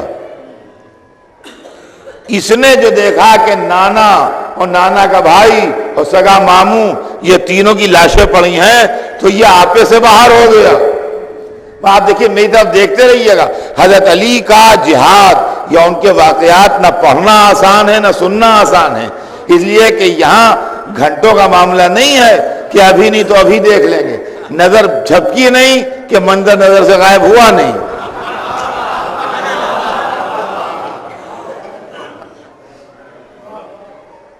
اب منظر یہ ہے کہ حضرت عبیدہ چلے گئے سامنے سے، حضرت حمزہ بھی چلے گئے سامنے سے. علی اپنی تلوار کا خون کھڑے صاف کر رہے تھے کہ غصے میں، غم میں، جوش میں برا حال منہ سے کف جاری. حنظلہ ابن ابو سفیان سامنے آ گیا. مولا علی عجیب و غریب خوبیوں کے حامل بزرگ تھے، ان سے کسی کی بے چینی نہیں دیکھی جا سکتی تھی. نگاہ حیدر کرار کسی کو بے چین نہیں دیکھتی تھی. حنظلہ حد سے زیادہ بے چین ہو رہا تھا. علی سے دیکھا نہ گیا، انہی کے پاس پہنچا دیا. صلوات محمد.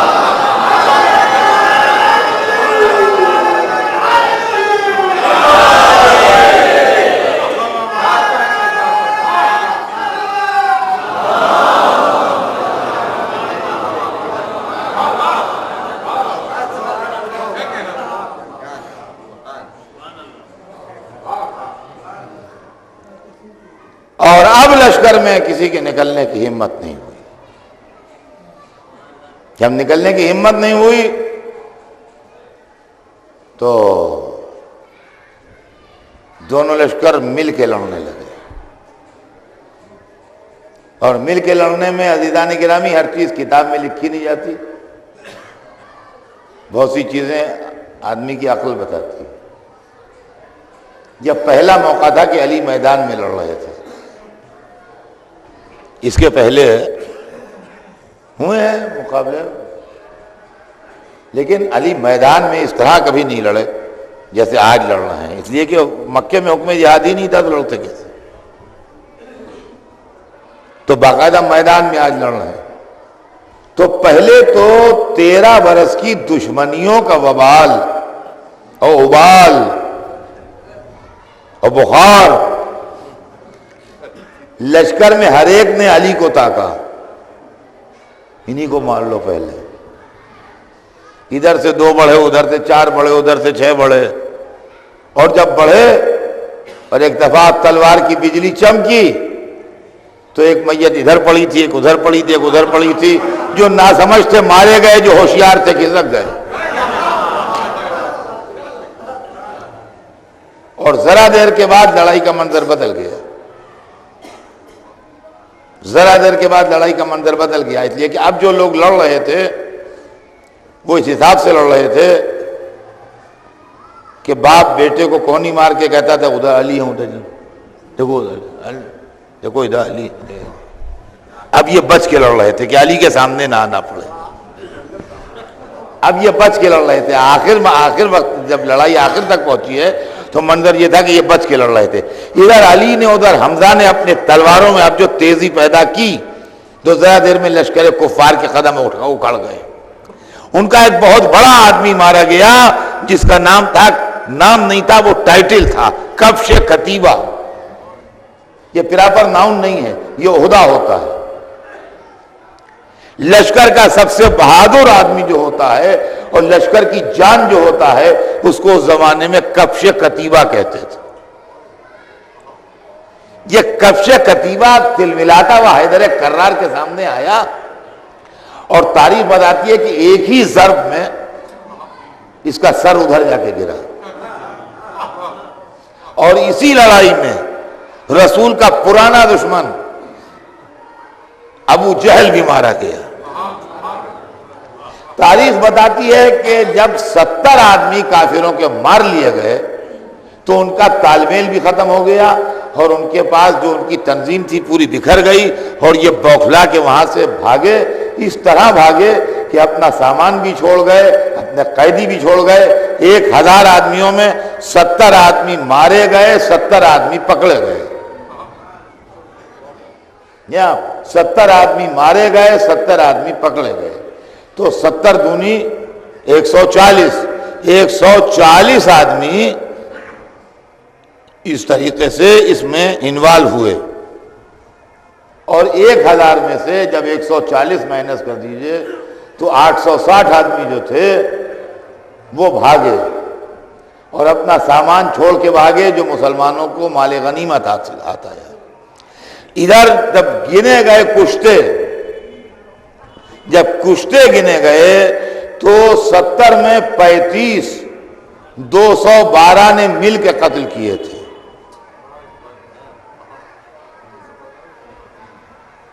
35 212 نے مل کے قتل کیے تھے، اور 35 اکیلے علی نے مارے تھے۔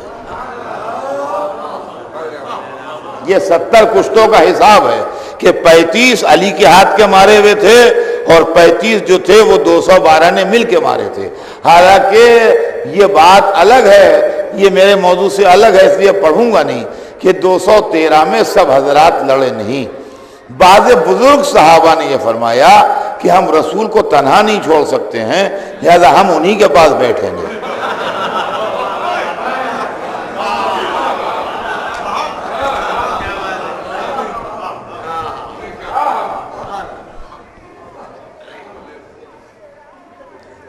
اور یہ بھی ہسٹوریکل فیکٹ ہے، جو میں پڑھ رہا ہوں ایک ایک ہر تاریخ کے اندر دکھا بھی سکتا ہوں، کوئی وہ اس میں وہ نہیں ہے کہ یوں ہی پڑھ رہے ہیں، پوری ذمہ داری یہ ممبر کی ایک ذمہ داری ہوتی ہے، تو اس میں ایسے نہیں ہے کہ جو منہ میں آئے پڑھ دیجئے۔ ہاں کوئی جملہ خطابت کا ہوتا ہے، کچھ ہے تو خود ہی بتا دیتا ہوں کہ یہ کتاب میں نہیں ہے، میں عادت ہے میری، ورنہ جو ہے تو وہ ہے۔ اس لیے کہ رسول اللہ رحمت تھے، وہ میدان میں رہتے تھے مگر تلوار نہیں چلاتے تھے۔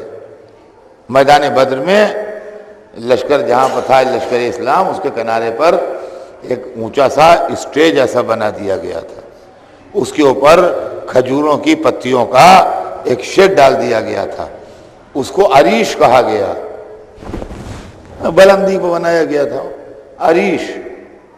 تو بعض بزرگان اسلام عریش ہی میں تشریف فرما رہے، اور تاریخ میں رسول اللہ کی تصویر بھی ہے اس کے اندر، کہ جب کافروں نے حملہ کیا ہے لشکر اسلام کے اوپر تو حضور سرور کائنات نے ہاتھ میں سنگریزے اٹھائے، اور سنگریزے اٹھا کے لشکر کفار کی طرف پھینکے، فرمایا شاعت الوجوہ، تمہارے منہ کالے۔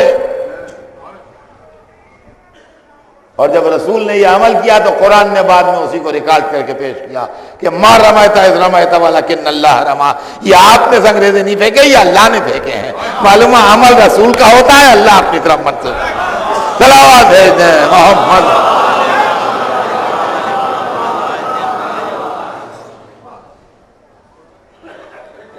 اور ان میں جو بڑے بڑے لوگ تھے، وہ کنواں اندھا کنواں تھا، اس کے اندر پانی نہیں تھا۔ بدر کا کنواں جو تھا اس میں پانی نہیں نکلتا تھا، اندھا کنواں تھا۔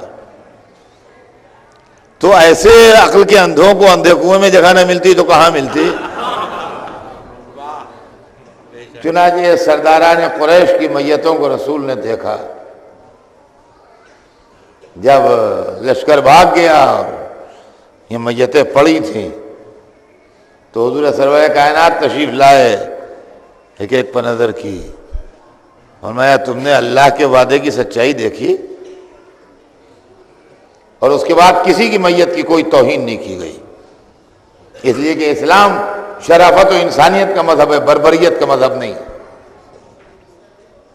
کسی کی لاش کی کوئی توہین نہیں کی گئی۔ جتنی لاشیں بدر کے کنویں میں سما سکتی تھیں ان کو ڈال کے اس پر مٹی ڈال دی گئی، باقی جو تھیں گڑھا کھود کے کر دیا گیا، مٹی ڈال دی گئی، لیکن کسی کی میت کی کوئی توہین اسلام نے نہیں کی۔ اور عزیزان گرامی، یہ پہلا موقع تھا جب نوجوان علی کی تلوار کے جوہر دنیا نے دیکھے۔ اور اب جو یہ لشکر واپس گیا تو زمانے میں نہ ٹیلی فون تھا، نہ ٹیلی گرام تھا، نہ فیکس تھا، نہ موبائل تھا کسی کے پاس، جو فوراً خبر جائے. اب وہ انتظار میں تھے کہ لشکر آتا ہوگا، محمد کا سر آتا ہوگا، جشن منائیں گے یہاں بہت خوشی منائی جائے گی. اب جو معلوم ہوا لشکر آ رہا ہے تو پہاڑیوں سے چڑھ چڑھ کے دیکھا ہوگا لوگوں نے، آ رہے ہیں. اب جو قریب آئے ہوں گے تو جب دور سے آنے والا قریب آتا ہے تو اب چہرے پہچانے جاتے ہیں. اب سب کے منہ اترے ہوئے. ان کا تو بڑے مزمحل آ رہے ہیں، خیر تو ہے. ان کا تھکے ہوئے آ رہے ہوں گے بیچارے. اب جو قریب آئے اور قریب آئے تو آمنے سامنے آ گئے. کیا ہوا بھائی، چپ چپ کیوں ہو؟ ارے کہنے لگے کیا بتائیں، ہار گئے لڑائی، ہار کے آ رہے ہیں. ہار گئے؟ کیا ان کے پاس بہت بڑا لشکر تھا؟ کہا بالکل نہیں، چھوٹا سا لشکر تھا. کہا پھر کیسے ہار گئے؟ کہا کیسے کیا ہار گئے؟ سب کو علی نے مار ڈالا. علی نے سب کو مار ڈالا؟ یہ کیسے؟ ہم کہنے کہ باتیں بنا رہے ہوں، وہاں چل کے تو دیکھتے ہم خود کیسے بچ کے آ گئے.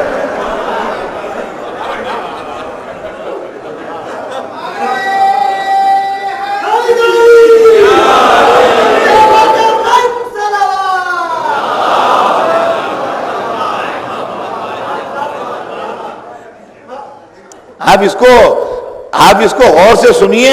یہ ہسٹری آف اسلام کا ڈیولپمنٹ ہے، اور اس کے بعد اسلام کی ہسٹری میں جتنے امپارٹنٹ واقعے ہوئے ہیں سب پر اس واقعے کا امپیکٹ ہے، سب پر اس واقعے کا اثر ہے. یہ علی کی دشمنی کا فاؤنڈیشن اسٹرانگ رکھا گیا ہے. جو دشمنی علی کا محل بن کے تیار ہوا، اور ہندا کے گھرانے میں آگ لگ گئی اس لیے کہ اس کے گھر پر جھاڑو پھر گئی تھی.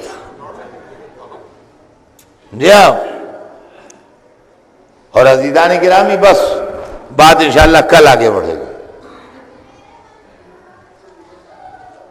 لیکن آج میں تھکا بہت تھا، پھر بھی جناب 1.25 گھنٹہ ہو گیا. ہاں 1.25 گھنٹہ ہو گیا. تو بھیا ایسا ہے کہ کل یہ لوگ کہہ رہے ہیں 7:30 بجے شروع کر دیجئے. تو اس وقت جب یہ بات طے ہوئی تھی تو اس وقت تو سب لوگ نہیں تھے. اب ماشاءاللہ لوگ آ گئے ہیں کافی. دوسری بات یہ ہے کہ آج تو نہیں، اب آج تو مجلس اب ختم ہو رہی ہے، لیکن کل سے یہاں نہ کھڑے ہوا کیجئے، اس میں سردی کھا جائیے گا. ادھر یہاں جگہ بہت اندر ابھی ہے، تو جب یہاں نہ رہے جگہ تو وہاں کھڑے ہو جائیے، لیکن جب جگہ ہے تو وہاں سردی کھانے سے کیا فائدہ ہے، اندر آن کے بیٹھ جائیے. سمجھا؟ اس لیے کہ یہاں آئیے تو حدت ذوالفقار بھی تو محسوس ہو کہ کیا ہے. اس لیے کہ آج ہم نے کہیں پر اپنی گفتگو میں لفظ ذوالفقار استعمال نہیں کیا ہے، اس لیے کہ یہ لڑائی ذوالفقار کی آمد سے پہلے کی ہے. کہ آپ نے مار کیا ہو یا نہ کیا ہو تو میں دوہرا دوں. سمجھے آپ؟ تو یہ معاملہ ہے. اور عزیزان گرامی، اس واقعے کا اتنا اثر ہوا کہ یزید نے جب سر حسین کو دیکھا تو اسی واقعے کو یاد کیا. لیتا شیاخی ببدر شہدو جزا الخزرج من وقع اصل. دیکھیے جس وقت بدر کی لڑائی ہوئی ہے اس وقت نہ امام حسین پیدا ہوئے تھے نہ یزید پیدا ہوا تھا. مولا علی کی شادی نہیں ہوئی تھی، میں پہلے پڑھ چکا. شادی بعد میں ہوئی ہے، لڑائی پہلے ہوئی ہے. جب شادی نہیں ہوئی تھی تو امام حسین تو دوسرے فرزند تھے حضرت علی کے، تو ان کے پیدا ہونے کیا سوال.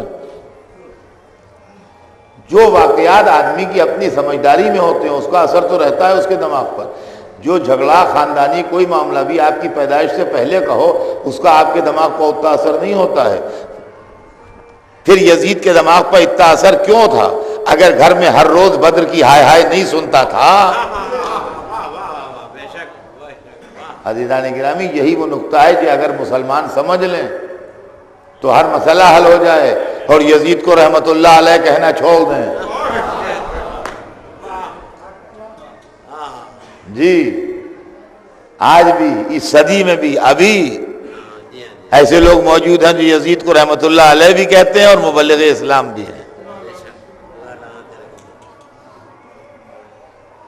مبلغ اسلام بھی ہیں اور یزید رحمۃ اللہ علیہ بھی. وہ کہتا ہے لیتا شیاخی میں بدر شہدو، کاش میرے بدر والے زندہ ہوتے، یہ منظر دیکھ کے خوش ہوتے. کیا اس کے بعد بھی یزید مسلمان ہے؟ کیا اس کے بعد بھی اس کے اوپر اسلام یعنی اسلام سے اس کا تعلق برقرار رہے گا اور ختم نہیں ہو جائے گا؟ یہ دوہری پالیسی عالم اسلام کی کیسی ہے کہ ہم ماتم کر لیں، تعزیہ اٹھا لیں تو اسلام سے خارج ہو جائیں، یزید وہی سے انکار کر دے، بدر کے کشتوں کو یاد کرے، تب بھی مسلمان کا مسلمان ہی رہے گا. بدر کی لڑائی خدا و صنم کے بیچ میں ہوئی تھی. مسلمانوں کا نام نہاد خلیفہ صنم کے نام پر مارے جانے والوں کو یاد کر رہا ہے، اور جنہوں نے خدا کے نام کے اوپر سر کاٹے تھے ان سے انتقام کی بات سوچ رہا ہے. اس کے بعد بھی اسلام کی تاریخ سمجھ میں نہ آئی. عزیزان گرامی، یہ ہے کربلا کی لڑائی انجام ہے، بدر کی لڑائی آغاز ہے. اس لیے کہ قرآن میں ہے کہ اللہ کی راہ میں یا قتل کر دیں یا قتل ہو جائیں. اس وقت آغاز اسلام تھا، اگر اللہ کی راہ میں قتل ہو جاتے تو دین کو نقصان پہنچ جاتا، لہذا اس وقت قتل کر کے دین کو بچایا، اور کربلا تک آتے آتے قتل ہو کے دین کو بچایا. بدر میں قتل کر کے دین کو بچایا، کربلا میں قتل ہو کے دین کو بچایا. اور خدا کی قسم، اگر ایک طرف وہ جہاد یادگار ہیں جو مولا علی نے اور حق کے ناصروں نے کیے ہیں آغاز اسلام میں، تو کربلا کا میدان بھی پورا موضوع چاہتا ہے ایک عشرہ نہیں، اس سے زیادہ وقت تو خالی جہاد کربلا پڑھا جائے. تاریخ بتاتی ہے کہ حسین کا ایک ناصر جس کا تذکرہ کم ہوتا ہے، یہ آج پہلی مجلس ہے اس لیے تذکرہ کر رہا ہوں، حسین کا ایک ناصر جس کا تذکرہ کم ہوتا ہے، ہو سکتا ہے بعض نوجوانوں کو نام بھی نہ معلوم ہو، حضرت عابس ابن شبیب شاکری.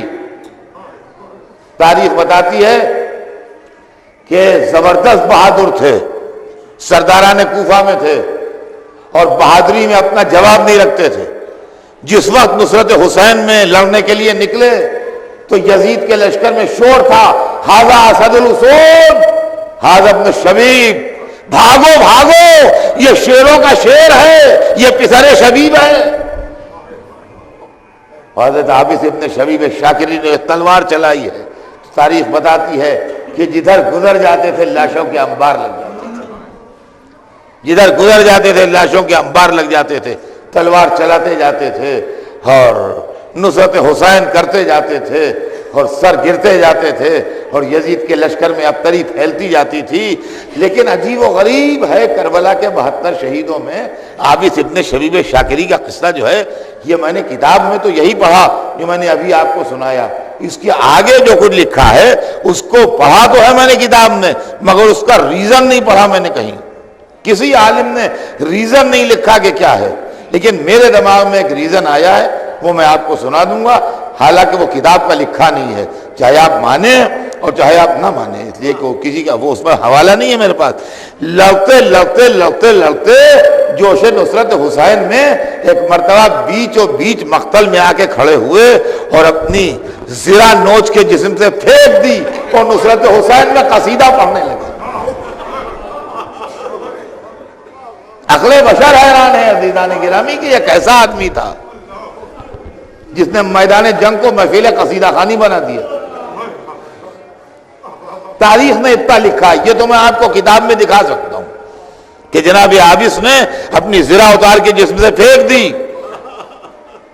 اور کھڑے ہو کے امام حسین کی شان میں فی البدی قصیدہ پڑھنے لگے، مدح حسین میں قصیدہ پڑھنے لگے، تلوار چلاتے چلاتے قصیدہ پڑھنے لگے. تاریخ تو اتنا لکھ کے چپ ہو گئی، تاریخ نے کیوں نہیں لکھا کہ کیوں قصیدہ پڑھنے لگے. مگر میرا دل یہ کہتا ہے کہ ہو سکتا ہے عابس نے سوچا ہو کہ میری غیر معمولی شجاعت کہیں میری شہادت کے راستے میں حائل نہ ہو جائے، کہیں ایسا نہ ہو کہ یہ شجاعت میری مجھے شہادت تک نہ پہنچنے دے، لہذا زرہ نوچ کے پھینک دی قصیدہ پڑھنے لگے، اور اس کے بعد بھی بزدل دشمن کا حال یہ تھا کہ دور سے پتھر مار رہا تھا، قریب آنے کی ہمت نہ تھی، پتھر کھاتے جاتے ہیں، حسین کی مدح میں شعر پڑھتے جاتے ہیں، یہاں تک کہ جب زخموں سے چور ہو گئے تو نیزوں والے بڑھے جنہوں نے عابس کے جسم کو نیزوں سے چھیدنا شروع کیا، نیزوں سے چھلنی ہو کے گرے، حسین اپنے دوست کے لاشے پر پہنچے۔